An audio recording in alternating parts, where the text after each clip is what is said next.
Tell them to bring me my money. Yeah! Y'all see the title of the video. Y'all see the thumbnail. Today we are talking about Ichigo Kurosaki's crash out into Soul Society. Now, I'm not going to be showing too much anime clips. I ain't trying to get copyrighted. So we're going to be showing a lot of stuff from the manga because my last Yuji Itadori video, it passed, but I used manga stuff. So we're probably going to be going with that. And before I say this, I want y'all to know, y'all are going to stop acting like Bleach isn't a good series. Yeah, that's true. Don't talk about Bleach if you watch Naruto and One Piece. One Piece, I can let you slander. Naruto? Let's not do that. So, clearly, we're not talking about everything he's done up until this point. We're going to talk about specifically the Soul Society. If you like this video, make sure you comment who I should talk about next. Like, what other anime character you think is a certified dog? I just thought of Ichigo because I mentioned him in my Yuji video, and I didn't realize how cold he was until I reread this arc. And with that, let's get right into it. So if you don't know what the Soul Society is about, it's basically Ichigo goes to, well, the Soul Society to save his friend Rukia because they was twinning and matching. They should have been the ship at the end of the series, not Ichigo and Orihime. I hate you, Patrick. I hate you more. Even though I do like Orihime, she's attractive, but I'm getting off topic. Anywho, so that's basically the plot of the story. Before I talk about Ichigo's big crash out against this captain, we have to go back and explain a little bit of what happened before that. Ikkaku. Ikkaku is the lieutenant of Captain Kenpachi, who I will display within one clip to show how dangerous this man is. But I'm running fast. I know I am. And the spiritual pressure, it's like someone's got a blade pressed right up against my throat. Yep, you're banned. Have a good night. I'm gonna go ahead and tell you this right now. Ichigo should not have won this fight at all. This was pure plot armor, but it's okay because Ichigo has drip, aura, fits are unmatched. He dresses better than what fashion designers consider a good fit nowadays. Anywho, also I lied. He fought Ikkaku, then Renji, then Kenpachi. So let's just talk about Kenpachi. Kenpachi is a dangerous opponent if you couldn't tell from that clip alone. His aura literally involved him dying. He's staying face to face with death, also known as Captain Kenpachi. Kenpachi's aura he's releasing so much bloodlust. Ichigo thinks like he can physically imagine himself getting stabbed. He thinks he's dead, but in reality, all Kenpachi's doing is standing in front of him, waiting for a good fight. You know how dangerous Kenpachi is? This man gave Ichigo an open 3 on his chest piece, and that boy Ichigo swung the blade, and he bricked. In basketball terms, he bricked, airballed. In fighting terms, he swung the blade and his hand started bleeding. That don't work. There's no way out of this one. You're done. I don't know what you want me to say about that, but this just shows to further prove why Ichigo shouldn't have won this fight. Anywho, back to the fight itself. Ichigo sitting there, he's like, what are you talking about? My own Zanpakuto toe. Don't work on this nigga. Yaruichi, Captain Kenpachi's lieutenant, comes up to him and she's like, you can't cut Kenny. To him, your sword has no blade. What the f does that mean, Kobe Bryant? You're welcome. What the f is he talking about? And after this, Kenpachi just gets straight disrespectful. He's like, well, you can at least get the rust off my blade. And he proceeds to hunt him down. Like a fox hunting a rabbit, a wolf hunting a rabbit. Wow, rabbits they be getting cooked in the wild. Anywho, so for obvious reasons, Ichigo is shaking in his boots. He is shaking like somebody with, I shouldn't make that joke. So Ichigo's, he panicking and stuff, you know, as a normal man would. And he's like, what does she mean my sword has no blade? And finally, he's like, nah, I gotta do this. I gotta win the fight. Sometimes you gotta pop out and show niggas. Like Kendrick said. And he finally lands his first strike against Kenpachi. And the crowd goes wild. Oh my goodness, Ichigo Kurosaki. Why is he smiling, fellas? Kenpachi gets cut and immediately lets out the most demonic smile ever. I'm telling y'all, Kenpachi would fight Kid Buu if he was on crack. Woo! Yeah, baby! Let's continue with the fight. Ichigo and Kenpachi basically just go through and they just start duking it out. It's midway through the fight when we learn that Kenpachi's like, am I being overpowered? My boy Ichigo is putting pause, and this is only the beginning of his crash out. But you know, before you can crash out, you have to fall down. Around midway through the fight, they stop, and Ichigo's like, well, what's the name of your Zanpakuto? A Zanpakuto name? What's that? I don't got that. My sword is bear. If that doesn't spell threat right then and there, because what are we talking about? My blade has no name, especially in a universe where your sword gets stronger if it has a name and a connection with it. So Ichigo get a little cocky. He's like, nah, no shot I get a free win against the captain today. Man, easy. It was in fact not easy, because within the next, and I mean like the next couple panels, Kenpachi stabs his blade and he's like, Well, if I went all out against you, kid, you'd be dead right now. and we cut to Ichigo getting not only his Zanpakuto broken, stabbed through the chest, and my boy is laying on the ground with a broken Zangetsu. You've seen it all, folks. I'm telling y'all, Ichigo should not have won this fight. After we see Ichigo laid out on the ground, we see さあ、戦おうか。我が名はユーハバッハ。お前のすべてを奪うものだ。 Sorry, fellas, I got a little off track with it. Anyway, so we see Zangetsu walk around Ichigo. Ichigo's like, oh, John, there's Zangetsu. And Zangetsu's like, hey, bro, you gotta lock in. So you want to win or not? You want to win or do you just want to protect your friends?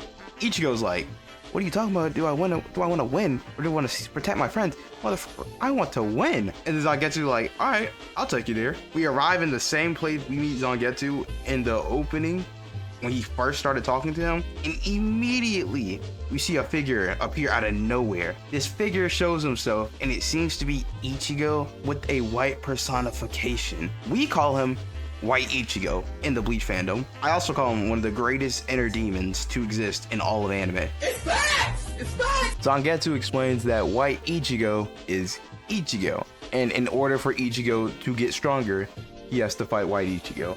So what happens? Ichigo is getting cooked once again, right? And one thing that I really like is Ichigo's looking at White Ichigo using Zangetsu, and he's like, this nigga's really using my own weapon better than me. This is the equivalent of playing someone else's main in Smash Bros. And then beating the ever-loving crap out of them because they were talking mess. Long story short, they fight for a while, and White Ichigo's like, have you ever tried talking to Zangetsu or trying to build even a connection with him to use the weapon properly? And Ichigo's like, damn, I didn't even think about that for real. This nigga is trash. So after Ichigo tees the up and locks the freak in, we finally arrive. My boy Ichigo's spiritual pressure is on another level. Kenpachi look around, you like, what spiritual pressure is that? My boy is standing there with aura, match out aura. We love to see it. And we also get this little wholesome moment between White and Zangetsu, where he's basically like, hey, we need Ichigo to win. And I just find that really wholesome because White's not a bad guy. He's that person who genuinely cares about you, and this gets shown later on in the series. Ichigo pulls up once again and immediately just starts blitzing the freak out of Kenpachi. He cuts him twice, he got him leaned against the wall. Ichigo like, hey little bro, I don't got much time, so we gotta finish this quick. And then my boy Kenpachi smiles again. Every time I think this fight's over, it's not over, and it will never be over. Now, Kenpachi over here is like, nah, I ain't hear no bell. And he just starts blitzing Ichigo. Ichigo is cutting him, slicing and dicing his arms up. This man is bleeding buckets. He's bleeding more than a girl on her heavy flow. And I ain't talking about the ghost of Mandela. Hope my flow stay propellant. Let these words be your art for mood. You consume every message. As I leave this army, make room for mistakes and depression. And with that, my boy Ichigo is so shook by this. He's like, what's wrong with this nigga, man? I'm cutting him like 50, 100 times. What's wrong with this? And then keep trying to fight it. And he was like, are you crazy? Sir, are you mentally insane? Well, you're gonna die at this rate. He was like, Real niggas don't die. Why are you afraid of dying? Revel in death. I ain't gonna lie. That's a cold line. That's a cold one. It's at this point when Kenpachi's like, oh, I got a surprise for you. So you know how I say that Kenpachi openly holds himself back so his opponents have a chance? No, because you never said that, bozo. Gosh. So you know that eye patch on his eye? Yeah, that's actually a tool that eats up his Reiatsu. It eats up his Reiatsu and makes him weaker. So you can probably imagine just how powerful he was when he took that weapon off. At this point, I'm still thinking to myself while reading this chapter, I'm like, it's at this point where Ichigo and Zangetsu have a little talk. Zangetsu tells Ichigo, he's like, hey bro, you hear his blade? He is screaming because Kenpachi's blade is on life support. Ichigo charges up his Reiatsu, seemingly matching Kenpachi's. Kenpachi's like, that's the spirit. Ichigo's like, I'm not gonna lose to someone who doesn't even trust their own blade. Kenpachi like, I don't mess with that. I don't mess with that. Real warriors fight alone. and then we get this fire panel of one, a hint at Ichigo's future power, and two, it's just a fire panel. And they come in for the final collision. Ichigo gets knocked out. He flips it downfield and McClure. But Kenpachi, he's like, Nigga, what are you saying sorry for? I lost. Kenpachi passes out too. And with that, only the first half of the video is finished. You cannot be for real. We then get this wholesome moment between Yaruichi and Captain Kenpachi, and basically, Yaruichi's in denial. She's like, you didn't lose, Kenny. And then Kenpachi's like, look at me, I did lose. And she's like, no, you didn't. If it was 2v1, you were getting jumped. You didn't lose. Kenpachi chuckles a little bit, and then she slaps the absolute mess out of him. I don't know why she felt the need to do that. He's clearly bleeding out. And then he passes out, and then she starts calling his name again. Really wholesome chapter. As for Ichigo, well, we're gonna talk about his recovery, and then we're gonna hop into what everyone's been waiting for. Ichigo wakes up and he finds himself in an unknown room with Mr. Yoruichi. Ichigo like, oh, Mr. Yoruichi, what's up? And you know, they just start cackling. Yoruichi's like, hey man, I just saved you. I just want to let you know that. And then you see this mask that I'm showing on screen. Ichigo threw this mask out because Hanataro was like, hey, that mask doesn't look like a smart thing to keep around. Ichigo's like, okay. And apparently it came back to him. Yoruichi picks up on this and he's like, Ichigo, give me that mask right now. Ichigo's like, hey, you ain't have to be all rude about it. Yoruichi knows something's up. And it's at this point where we finally get Mr. Yoruichi's final form.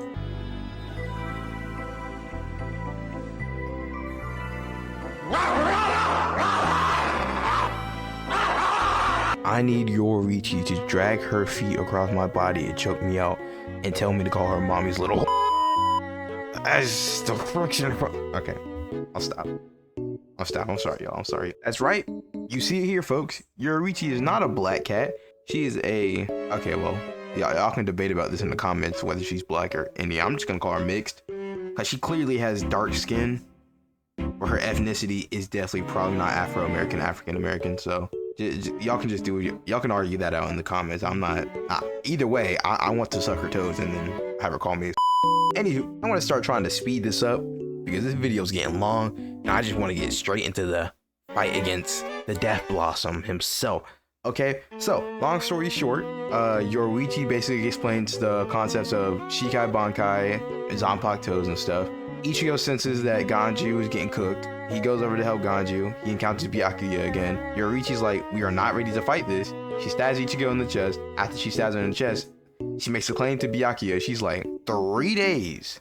Ichigo gonna get a Bankai, and not 1, not 2, but 3 days. Now, to remind you, it takes 10 years to achieve Bankai, and who knows how much longer it takes to actually master your Bankai. She promises to do it in 3 days. But to be fair, if I was in Ichigo's position, and Yoruichi specifically asked me, and she was like, hey, you unlock Bankai in 3 days, I'll let you suck my feet. Stop it. I'd be in there too. Anywho, that's basically what happens, and now we cut to the time of Rukia's execution. I'm not gonna lie to y'all, this is my third take of trying to explain this as fast as I can. So let's just hop right into it. Captain Hitsugaya, also known as Toshiro Hitsugaya, has been framed for the murder of Aizen and the setup for one to have Rukia Kuchiki dead. Uryu has just fought in Kurotsuchi and he lost. I actually lied. Kurotsuchi lost, but Uryu lost something in the process, which is why I consider it a no. Now, 3 of them are in a cell. Kenpachi wants to help out the gang because he wants to fight Ichigo again. That's actually the only reason. Now Kenpachi's about to get into a brawl with 2 captains. Renji has just fought in Byakuya and he basically loses. And Ichigo is still training, even though Rukia's execution, instead of being 3 days, has been pushed up to 1. So Rukia is planned on dying now.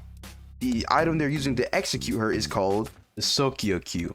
Over 1 million Zanpakuto at the tip of its blade. So, by all that description, what do you think happened at the Soul Society arc? If you said that the Soul Society arc is basically Crash Out Central City, you were right, because that's what this is. So, now, Rukia is currently being held up for her execution. They use these kind of like block-like things to hold her up. I don't know how to describe it exactly. And now she's about to die. The Sokyokyu, that blade we talked about with over 1 million Zanpakuto, so that's about to strike her down and it turns into the form of a phoenix. However, just before she's about to get struck down by the Sokyokyu blade, Ichigo Kurosaki arrives on the scene and blocks it. Like, he deflects it. He the freaking Black Myth Wukong perfect block. That was crazy. It's crazy. Keep in mind, this is the power of 1 million Zanpakutos multiplied by 7. Hey, so I can't read. I told you I have low reading comprehension. That says several dozen, not just 7. So you can play the fat lady falling off the chair again. And from what I can tell, the start of the Soul Society arc and the end of the Soul Society arc is throughout a span of 6 days.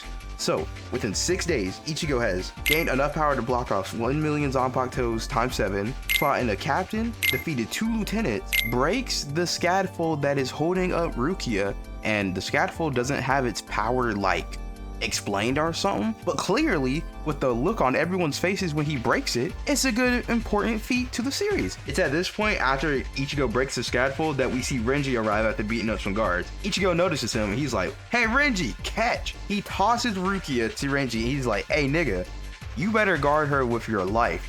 Renji proceeds to retreat, but Captain Suifeng, she's like, no, hold on brother, hold on, damn. They send the assistant captains after them. But Ichigo ain't finna let that happen, not my glorious king. He flash steps down, places his blade into the ground, and they immediately start activating their Shikais on Ichigo. This ain't no Dragon Ball Z. We don't let transformations happen around here, okay? So you know what Ichigo does? He immediately hits Big Dude with a black flash to the jugular. The other assistant captains are shooketh. He turns around, old man grabs his weapon, kicks this man's jaw wide open. He can't talk after this. Homegirl on the back like, no way, he even using his Zanpakuto. Y'all see the development? He went from barely fighting assistant captains to blitzing 3 of them with his hand. It's at this point where we see a mysterious figure coming in and charging at Ichigo. He grabs his Zangetsu, and the final rematch between Ichigo and Byakuya Kuchiki proceeds to happen. So the fight begins with a little chat between Ichigo and Byakuya. Byakuya is like, why do you keep trying to insist on saving Rukia? Ichigo's like, why aren't you trying to save her? That's your sister. Homeboy's saying, even if I answered it, there's nothing to discuss because you wouldn't understand. Answer the question. What are you talking about? You wouldn't understand. Nobody's gonna understand why you would betray your kin, okay? It just doesn't make sense to me. About midway through the fight, Ichigo realizes that they have not landed a single hit on each other because he's mastered Shunpo at this point. And so Ichigo's like, this all you got? Show me your Bankai, Byakuya. Byakuya gonna try to start talking head. He's like, I won't need to use a Bankai against a loser like you for at least 1,000 years. So he gonna try to hoe him and activate his Shikai. You know what my goat does? He's like, this man is really playing with me. And he lets out a huge wave of Reishi directly beside Byakuya. Byakuya could have died here. I'm gonna be honest. Ichigo finally reveals the name of his Shikai's attack. Getsuga Tensho. also known as Moon Fang Piercer of the Heavens. That sounds hard. I'm hard because that sounds hard. Byakuya is finally like, I'm gonna stop sleeping on you right now. And he activates his Bankai. Now, when he activates his Bankai, obviously he cooks Ichigo. It doesn't take long for him to get Ichigo up out of there. And then he's like, you will never evade my Senbon Sakura with slow movement like that. Ichigo like, yeah, it was kind of stupid to think that I can be a Shikai. Wait, I got it reversed actually. Hold on, I'm stupid. It's kind of stupid that I think I could be a Bankai with a Shikai. Byakuya like, watch what you say, boy. You make it sound like you have a Bankai. Ichigo like, yeah, I'm finna crash out right now. Moment of silence for the people who were not alive to read peak fiction like Bleach. But it is time for the greatest moment in Bleach history. Ichigo pulls his blade forward, says the words Bankai, and we cut to a noticeable difference between Ichigo then and Ichigo now. 1, his fit, 10 out of 10. Yeah. This entire panel is just gorgeous. The way the clouds split apart, the flowing black robe of his Soul Society outfit. As you can see, his blade is not massive anymore. He doesn't have that big freak all blade. He doesn't have the guts blade anymore. Sad, but it's smaller. So Byakuya notices it, right? And he's like, okay, well, he clearly traded out power for speed. And that's exactly what happens. He traded out power for speed. Because within the instant of him going into Bankai, he pulls up to Byakuya, places the blade at his throat, and pulls back. This is the second time Byakuya Kuchiki could have been no more. But Ichigo spared him. He said, I'm not done toying with you yet. Ichigo's 15. He learned Bankai within 2 days, and now he's doing this. It's at this point when Byakuya starts trying to chase him with his Bankai, and midway through the fight, he's like, my Senbon Sakura is not reaching him. You're too slow. And he's like, I can go even faster. I can turn it up. That's what I'm talking about. Byakuya gets to a point where he thinks he can pincer him with his Bankai. This man, Ichigo, turns into Virgil. One swing, 1,000 swings appear. And he dispersed every single Senbon Sakura that was coming at him. You said I could only have one miracle.